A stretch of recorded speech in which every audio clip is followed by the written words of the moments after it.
Hi everyone, hope you're doing well from wherever you're watching this channel, depending on your time zone.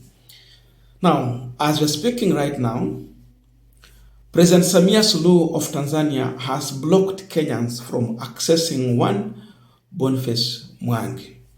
Boniface Mwangi was arrested and detained at Nyerere Airport, and from that very time when Mwangi traveled to Tanzania to go and just listen to the case against Tundu Lissu, up to date he has never been released.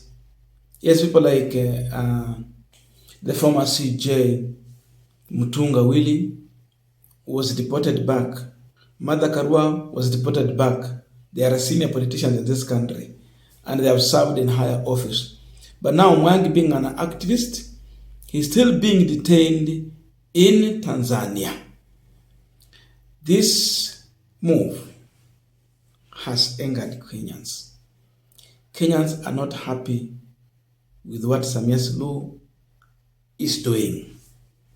But then, they are again looking onto this government to try and help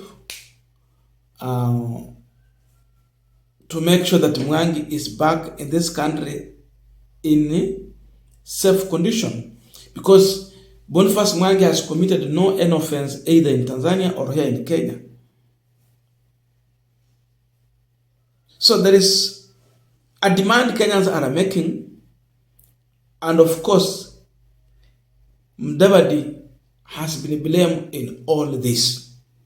In fact, their position is that in case anything happens to Mwangi, then Mudavadi is answerable to all that, since he's the CS for Foreign Affairs.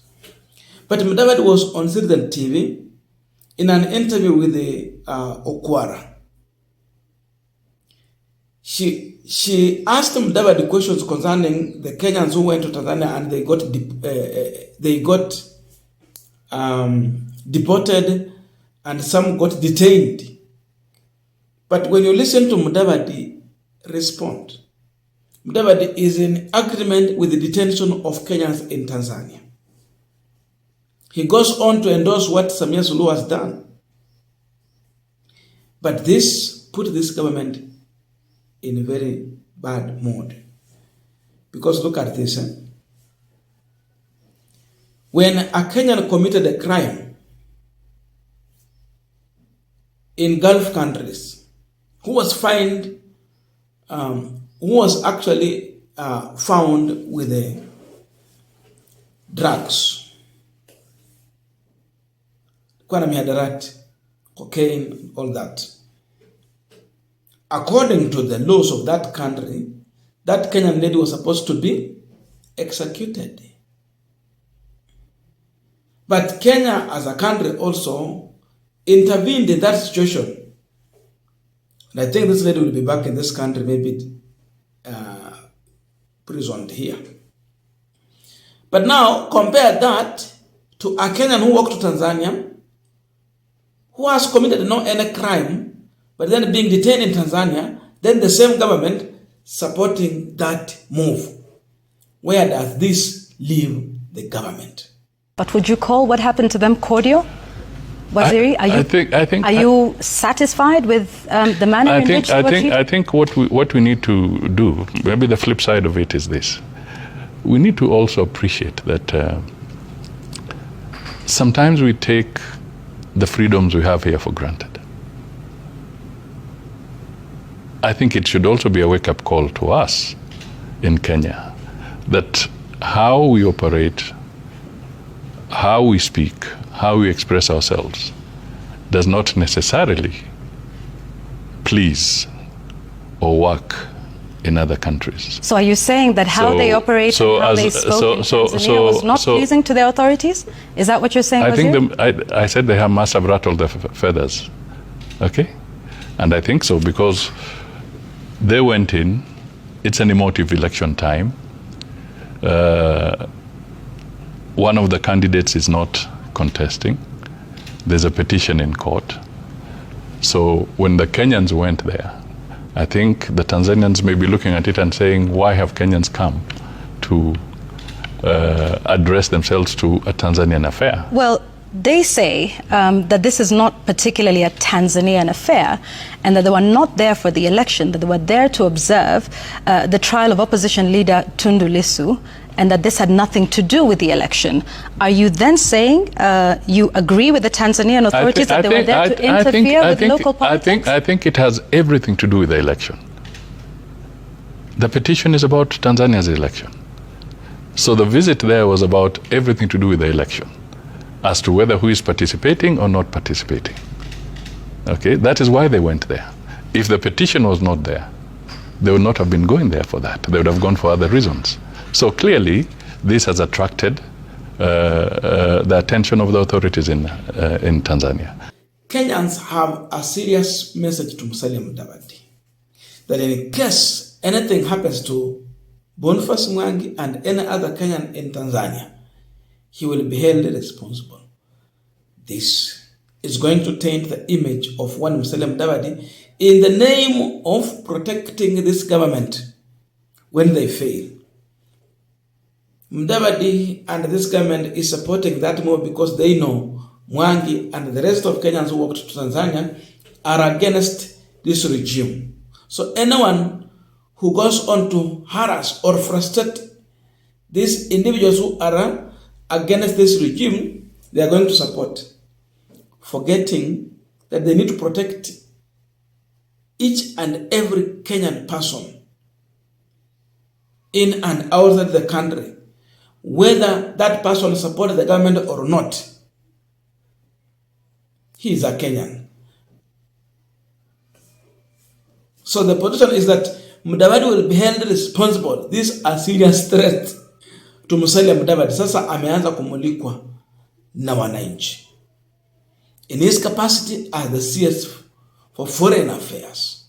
And we are telling Mudavadi, if anything happens to Boniface Mwangi, we, his friends, the family, and Kenyans in general, will hold you, Mudavadi, personally responsible. Yes.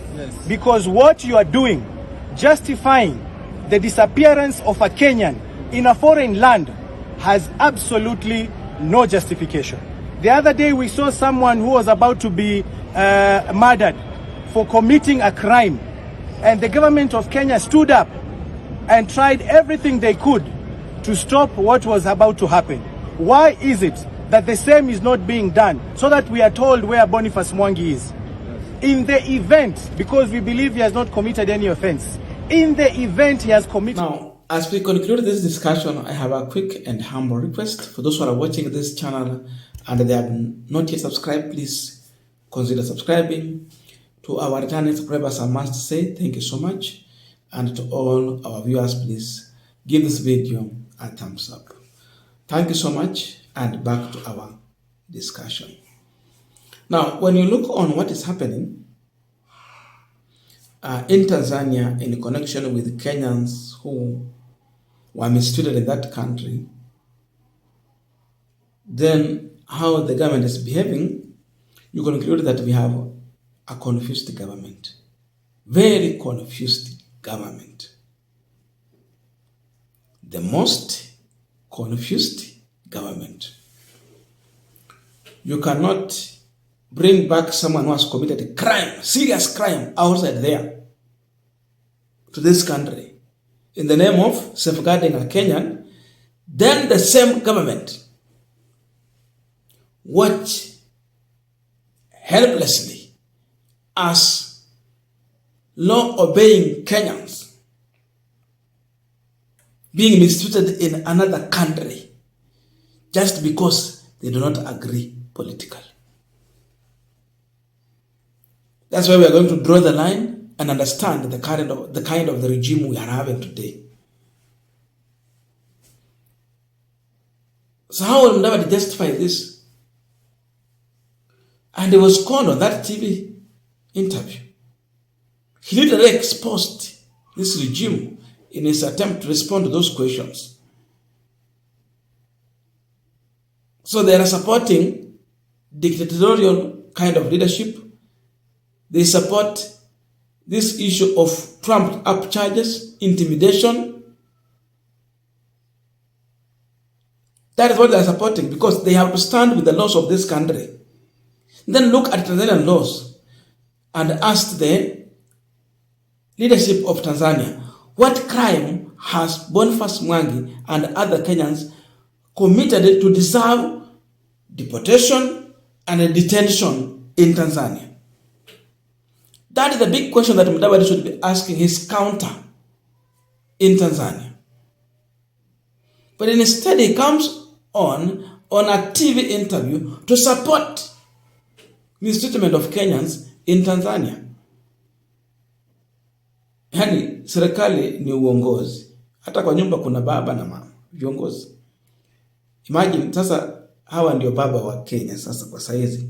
Wanaongoza Kenya, wanachukua ushuru yetu na hiyo. Alafu haya ndio majibu wanaweza jibu, watching their own children being mistreated elsewhere. Hatuna serikali.